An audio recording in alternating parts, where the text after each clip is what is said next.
I thank the member for right. Is there a seconder for the motion? Happy to Call second the the member motion. for Hotham. Speaker, I want to begin by supporting many of the remarks from the member for Wright, and I want to congratulate him on bringing this important issue to the attention of the House. I'm pleased to see some of the recent moves on this in the other place, and also the Turnbull government's recent decision to add Poland and Latvia to the countries from which Australian families might adopt children. And I do hope to see more added as we go, Speaker. Speaker, one of the great perversities of our world is that there are so many children in it who are needing a loving home, and so many families who are looking for a child to complete their family. And it's just incredible really to think about it, despite all of the thousands of people for whom intercountry adoption could help, that in 2014 just 114 intercountry adoptions were made legal in Australia. So I think it's probably a shared view across everyone in this House that there is potential to do a lot more good here. I'm really pleased to see the government going about this in a measured way, Speaker, and the reason that we need to be measured is that we need to be upfront about the risks that are inherent in intercountry adoption, as well as the incredible benefits that can come from it. The potential for human trafficking under the shroud of intercountry adoption has to be a part of the conversation because it's real and there is very good evidence of it. And I say that not to upset anyone or to upset any of the groups that are advocates in this area, but simply to say that we have to have a balanced conversation about the challenges that we face as policymakers.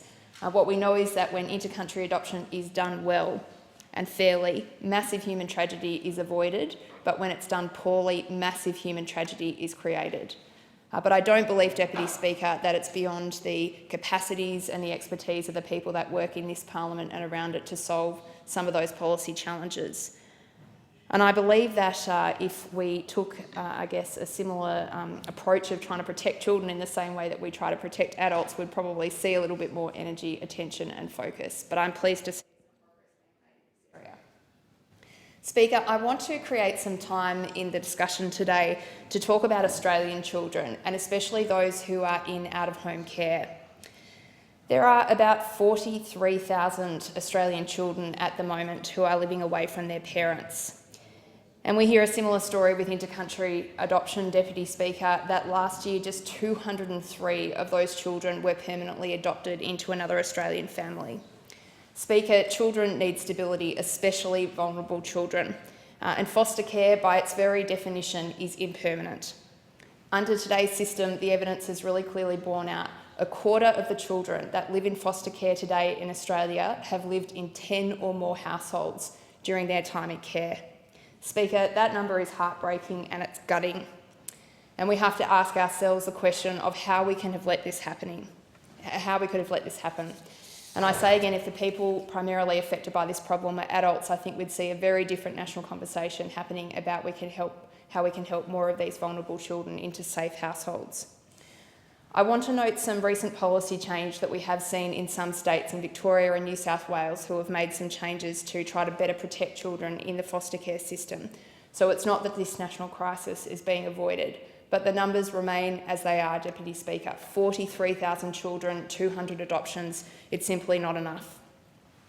Speaker, there are many other issues facing this system. We see year upon year that the number of children who are needing the support of the community through foster care is growing and growing, and yet over time we see the number of foster carers who are not getting the care and protection that they need getting smaller and smaller over time.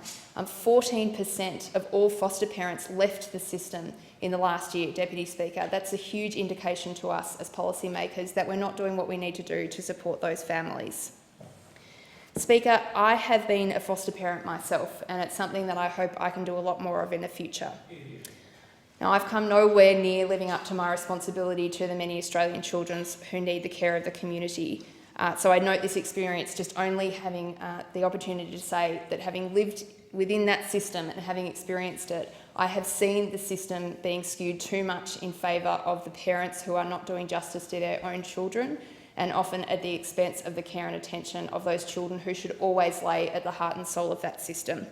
So we need to do better, Deputy Speaker. And when I say we, I don't mean just the people in this parliament who are trying to make sure that we have the right policy settings in place. There is a lot that government can do to help protect Australian children, but governments cannot provide safe and happy homes for kids that need them. Only the community can do that. So we need to think a little bit more, Deputy Speaker, about what we can do as Australians to support those tens of thousands of children who need our help and our support. Thank you.